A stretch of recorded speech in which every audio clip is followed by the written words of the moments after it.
Nalakalang adi pa nagpo. Sige, yarin taryo lang taditan ano nalakalag pricing. Ano mapagtutuunan ha?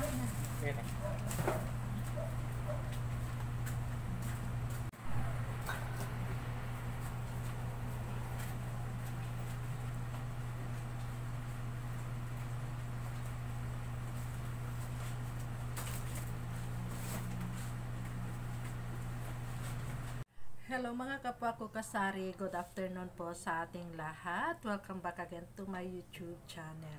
Time check muna tayo. Ayan, 1:58 na po ng hapon.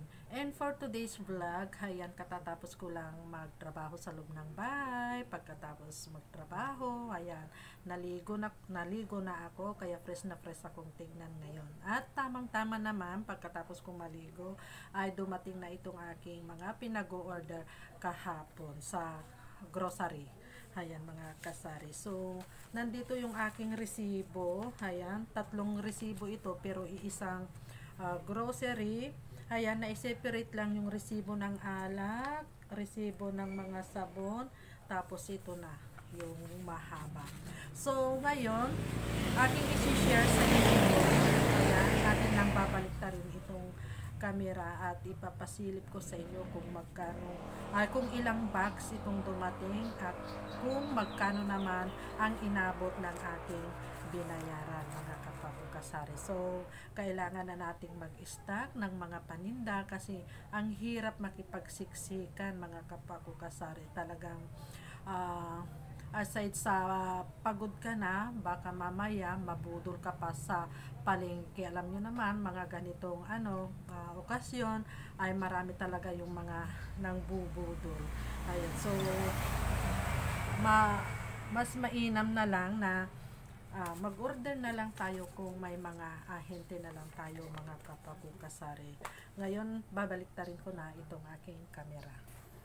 So, ito lahat mga kapag-kasari yung mga dumating na deliveries ko kanina. So, bilangin natin kung ilang bags. Ayan, 1, 2, 3, 4, 5, 6, 7, 8. 8, 9, 10, 11, 12, 13, 14, 15. 15 boxes, tapos dalawang C2, tapos ito lang Happy Pants na XXL, adult diaper, tapos 4 na plastic ng Sitcheria. Ayan, huwag tayong magpapawala ng Sitcheria because Sitcheria is life.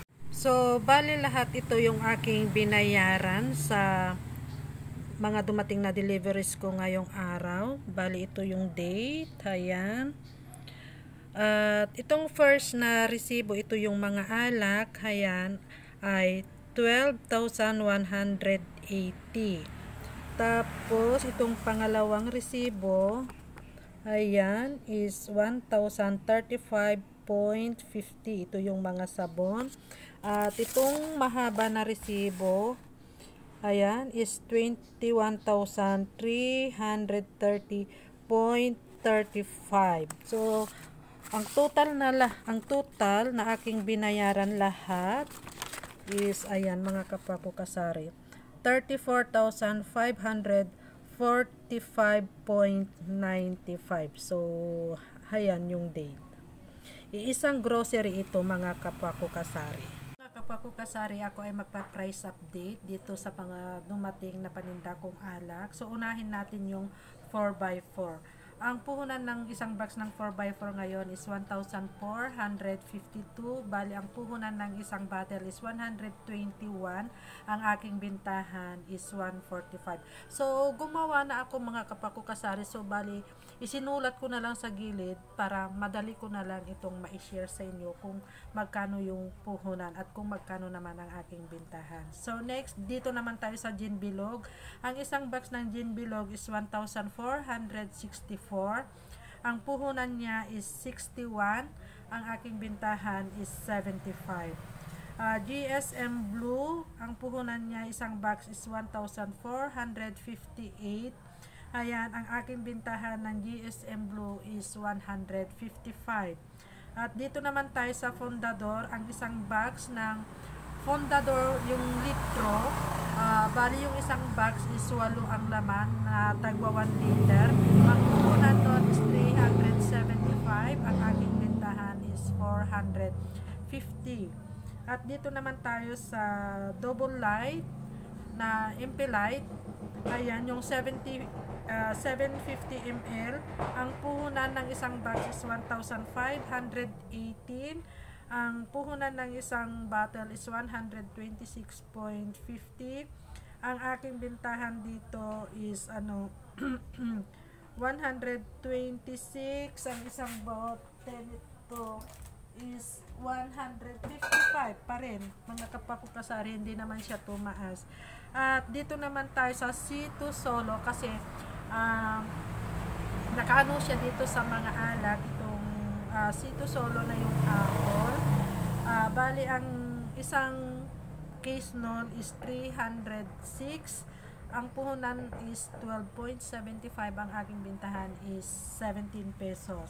At dito naman tayo sa Alfonso Light na yung 700 ml. Bali ang puhunan ng isang box is 2,676. Ang puhunan ng isang bote is 223. Ang aking bintahan is 280. So ito mga kapakukasari yung price update dito sa aking tindahan. So dito sa mga alak, kumukuha talaga ako ng 20%.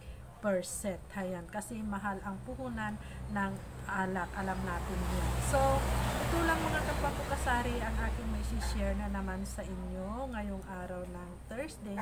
Yung mga ibang dumating na paninda ay bukas ko na naman i-share kasi anong oras na kami ay magsusundo pa ng Junakis. So yan lang, happy selling na lang po sa ating lahat. God bless us and bye. Thank you for watching. Sharing is caring.